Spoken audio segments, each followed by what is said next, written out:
Hello kids, welcome to our channel personal tutor. आज के इस वीडियो में हम डिस्कस करने जा रहे हैं कक्षा 7 की हिंदी स्निग्धा से एक कहानी जिसका नाम है माँ की रोटियाँ। शुरू करते हैं इस कहानी को।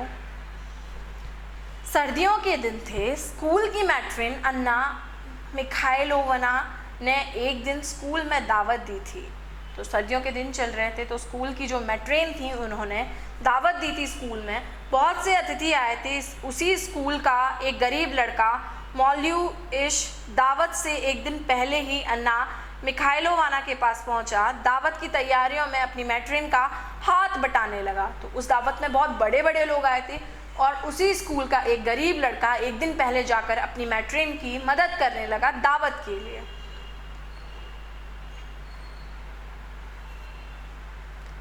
गरम और ताज़ी रोटियों की दावत थी। मॉल्यूश ने रोटियां बनती देखी तो उसे अपनी माँ का ख्याल आया। माँ ने बहुत दिनों से गरम रोटियां नहीं खाई थीं। हालांकि गरम गरम रोटियां उन्हें बहुत पसंद थी। तो गरम जब रोटियां बन रही थी दावत के लिए ताज़ी ताज़ी, तो उसने देखा और उसे अपनी माँ का ख्याल आया कि उसकी माँ को बहुत पसंद है गरम रोटियां और उन्होंने बहुत दिन से नहीं खाई। दावत शुरू हुई तो मॉल्यूश अपने को रोक नहीं पाया, कहीं रोटियाँ ख़त्म हो गई तो, इसलिए उसने पहले ही मिखाइलोवाना से पूछ लिया, आंटी मैं कुछ गरम रोटियां माँ के लिए ले जाना चाहता हूँ, ले जा सकता हूँ ना? क्यों नहीं, मैट्रिन ने प्यार से उसके गाल को थपथपाते हुए कहा, लेकिन पहले तुम खा लो। दावत खत्म हुई तो मॉल्यूश ने घर चलने के बारे में सोचा। तभी अन्ना मिखाइलोवाना का ध्यान बाहर की तरफ गया। बाहर अचानक बर्फ गिरने लगी थी और चारों ओर अंधेरा छा गया था, जैसे ही रात उतर आई हो। हालांकि अभी रात होने में देर थी। मौसम खराब होता देख अन्ना को चिंता हुई। ओ मॉल्यूश, बाहर तो बहुत बर्फ गिर रही है, इस खराब मौसम में तुम कैसे घर जाओगे? तो दावत खत्म हुई, वो घर जाने को ही था तो बाहर मौसम खराब हो गया। तो जो मैट्रिन थी अन्ना, उन्होंने मना कर दिया कि तुम मत जाओ। मॉल्यूश ने खिड़की से झांक कर देखा तो क्षण भर के लिए वह भी निराश हो गया, मगर जैसे ही उसे अपनी माँ के लिए गरम गरम रोटियां ले जाने की याद आई, वह उत्साहित होकर बोला, आप मौसम की चिंता ना करें आंटी, मेरे पाँव घर तक जाने का रास्ता अच्छी तरह पहचानते हैं। तो उसे माँ का जैसे ही ख्याल आया तो उसने बोला, नहीं मुझे तो घर जाना है, मैं चला जाऊँगा। अन्ना मिखाइलोवना मॉल्यूश के मन के बात समझ गई, इसलिए ज़्यादा विरोध नहीं कर सकी। अनमने मन से उन्होंने मॉल्यूश को जाने की आज्ञा दे दी, किंतु जाने से पहले उन्होंने मॉल्यूश को अच्छी तरह गर्म कपड़े पहना दिए, उसके सिर पर ऊनी टोपा भी पहना दिया और कुछ गरम गरम रोटियां भी दे दी उसकी माँ के लिए। तो जो अन्ना थी, मैट्रिन थी, वो जानती थी कि वो बच्चा क्यों घर जाना चाहता है, तो उन्होंने ज़्यादा विरोध नहीं किया उससे, लेकिन गरम कपड़े पहना दिए और जाने की इजाज़त दे दी अनमने मन से। मॉल्यूश जब मैट्रिन से विदा लेकर चला तो एक काले रंग का कुत्ता ब्लैकी भी मॉल्यूश के साथ चल दिया। एक कुत्ता भी उसके साथ चल दिया।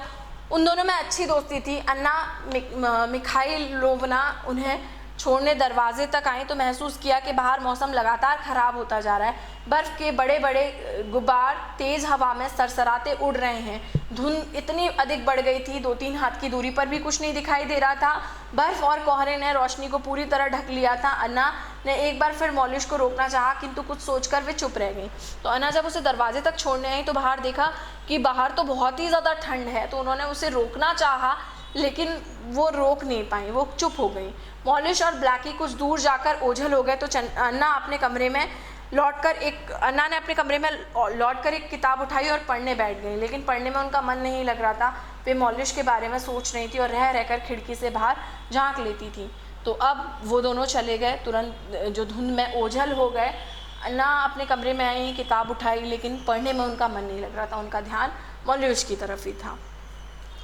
बर्फ़ और हवा ने अब बर्फ़ानी तूफान का रूप ले लिया था।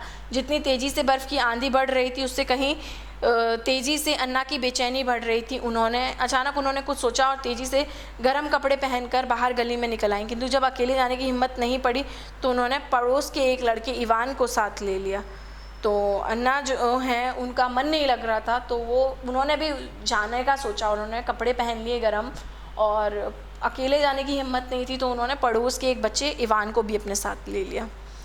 बर्फीली हवा के तपेड़े और तीखे हो गए। दूर दूर के मकानों में जलने वाली रोशनी कोहरे का सीना चीरकर कभी नज़र आती थी। इवान अपने साथ लाई गई छड़ी से रास्ता टटोल कर टटोलता हुआ आगे बढ़ रहा था और अन्ना बहुत संभल कर तेज़ी से उसके पीछे बढ़ रही थी। काफ़ी देर और बड़ी कठिनाई से वे लोग मौल्युस के घर तक पहुँचे, जो स्कूल से बहुत अधिक दूर नहीं था। अब वो मौल्युस के घर पहुँच गए। उन्होंने दरवाज़ा खटखटाया तो मौल्युस की माँ फेडोशिया ने ही दरवाज़ा खोला, किंतु अन्ना के साथ इस मौसम में मौल्युस के बजाय किसी और लड़के को पाकर वे चकित रह गईं। इससे पहले कि फेडोशिया कुछ पूछती, अन्ना मिखाइलोवाना इवान के साथ तेज़ी से अंदर आई और दरवाज़ा बंद कर लिया। एक निगाह उसने घर में दौड़ाई और वैसा कोई संकेत ना पाकर पूछ लिया, मौल्युस कहाँ है? तो उन्होंने उनकी माँ से पूछा कि मौल्युस कहाँ है? मौल्युस? फेडोशिया ने सुना तो कलेजा मुंह को आ गया। क्यों?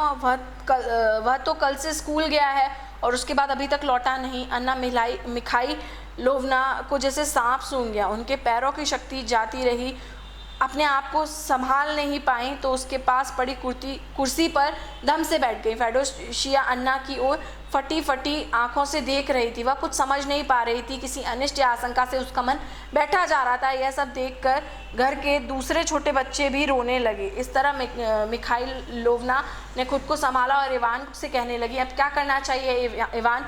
मेरा ख्याल है कि सब पड़ोसियों को इकट्ठा करके उसे तुरंत ढूंढना चाहिए। तो जैसे ही अन्ना को पता चला कि वो घर नहीं आया मौल्युस, तो उन्हें बहुत बुरा लगा। वो बैठ गई और उनको ऐसा चिंता होने लगी कि बच्चे के साथ कुछ गलत तो नहीं हो गया है।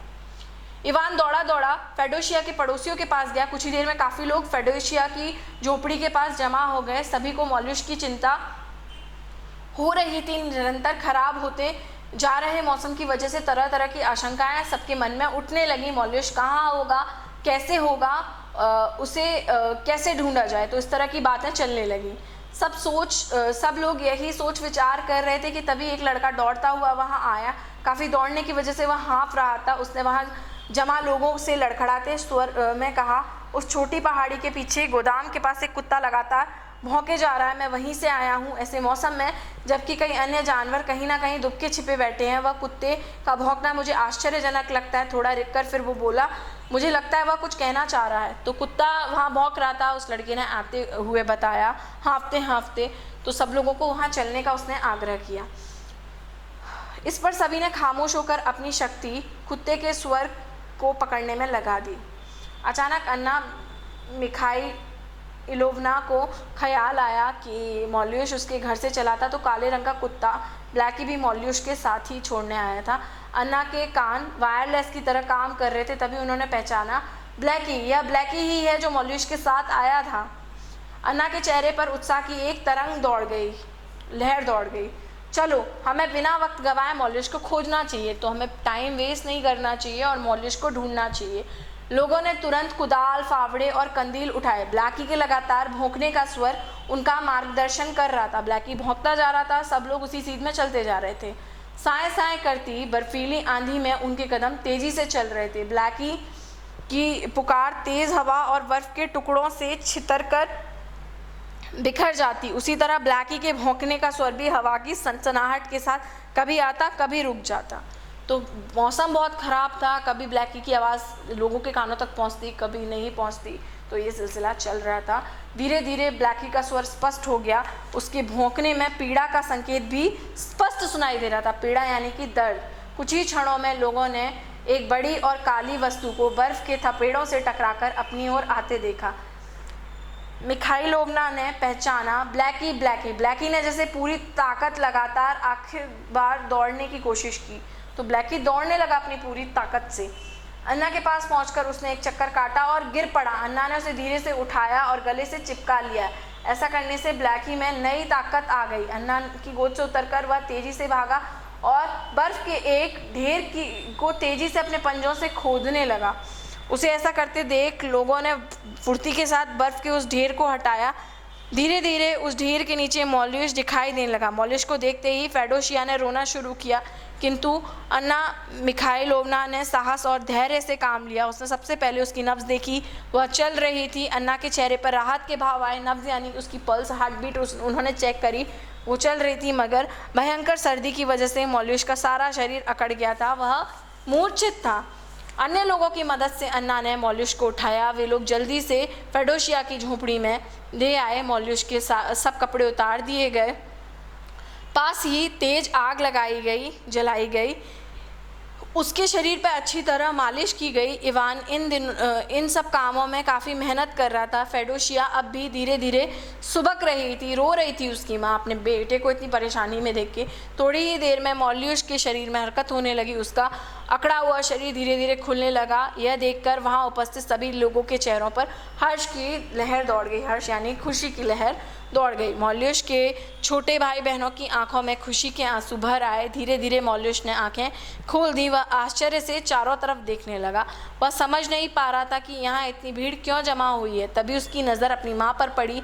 माँ की आंखों में खुशी के आंसू थे। मॉल्यूश उठ बैठा और अपनी माँ के चेहरे को अपने दोनों हाथों में भरकर बोला, रो मत माँ, मैं तेरे लिए अपनी मैट्रिन के घर से गर्मा गर्म रोटियां लाया हूँ। माँ ने कसकर मॉल्यूश को अपने सीने से लगाया और रो उठी। अन्ना मिखाइलोवना ने आगे बढ़कर मॉल्यूश के सिर पर हाथ फेरा और बड़ी मुश्किल से अपने आंसुओं को काबू किया। वहाँ उपस्थित सभी लोगों की यही हालत थी। तो सभी लोग खुशी के मारे क्या करने लगे, रोने लगे, क्योंकि बच्चा जो है वो मौत के मुंह से बाहर आया था। तो ये कहानी थी माँ की रोटियाँ। इसमें छोटा बच्चा अपनी माँ को गरम गरम रोटियों के खिलाने के लिए किसी भी हद तक जा सकता था। वो इतने भरे आंधी तूफान, बर्फ़ के तूफान में वो वहाँ से जा रहा था और इतनी समस्या का उसने सामना किया। आई थिंक आपको ये कहानी पसंद आई होगी। वीडियो को लाइक कीजिए, चैनल को सब्सक्राइब कीजिए। Thank you.